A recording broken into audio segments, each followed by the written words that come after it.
গরু।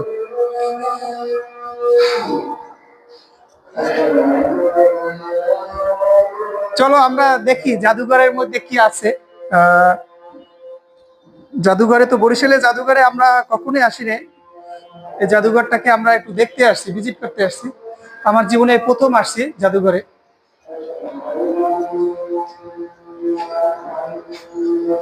না দেখি না, নো, এই অঞ্চলটায় আসলে কিছুই নেই। আমরা দ্বিতীয় তলায় চলে যাই, দ্বিতীয় তলায় হয়তোবা আমরা অনেক কিছু দেখতে পাবো। দেখি আমাদের এই বরিশালে জাদুঘরে কি আছে, আমরা তো কখনোই দেখিনি বরিশালে কি জাদুঘরে কি রয়েছে।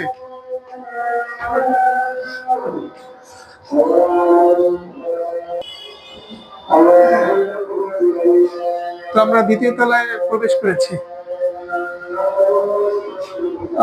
এই যে একটা সিনারি দেখা যাচ্ছে, সে গ্রামের সে আগের কালের যে হাতে আঁকা।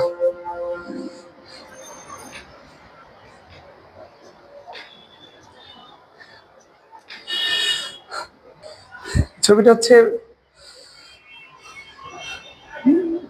বাংলাদেশের যাকে বাঘ বলা হয়, শেরে বাংলা একে ফজলুল হক জন নায়ক।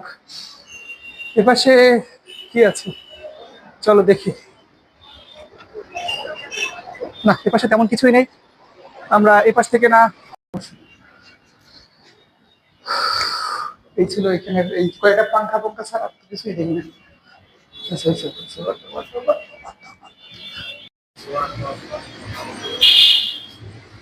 মূলত আমরা ভিতরে দেখাবার জন্য চেষ্টা করছিলাম, বাট ভিতরে যেহেতু ভিডিও করা এবং ছবি তোলা সম্পূর্ণ নিষেধ, তাই আমরা ভিতরেরটা দেখাতে পারলাম না। আমরা বাহিরের অবস্থানগুলো আপনাদেরকে দেখাইতেছি।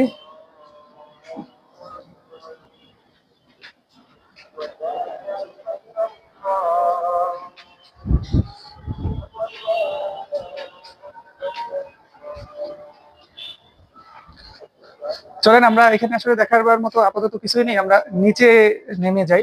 এখান থেকে একটা সিঁড়ি আছে, তো সিঁড়ি থেকে আমরা নিচে নামবো। আমরা ওই পাশ থেকে উঠছিলাম, এখন মূলত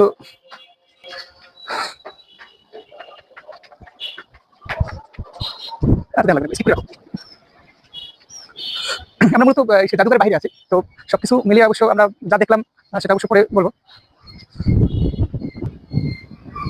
বরিশাল বরিশাল বিভাগীয় জাদুঘরের শুভ উদ্বোধন করেন জনাব আসাদুজ্জামান নূর এমপি এবং সংস্কৃতি মন্ত্রণালয়, প্রজাতন্ত্রী বাংলাদেশ সরকার। এটা হচ্ছে আপনার 8 জুন 2015 খ্রিস্টাব্দে এটা উদ্বোধন হয়। এবং মূলত যাই দেখছি বাইরের পরিবেশটা সুন্দর আছে। এখানে যে পরিবেশটা, গাছ, ফল, ফুল, এগুলো বেশ আলহামদুলিল্লাহ ভালো। কিন্তু ভিতরের অবস্থাটা আমরা আপনাদেরকে নাই বসে একটা জাদুঘরে রাখার মতো একটা পরিবেশ, যে এই জাদুঘরটা কি আমরা এখন একটা জাদুঘরে রেখে দেবো, এমন একটা পরিবেশ এখানে হয়ে গেছে। জাদুঘরে কিন্তু বরিশালে কোনো লোকজন আসে না।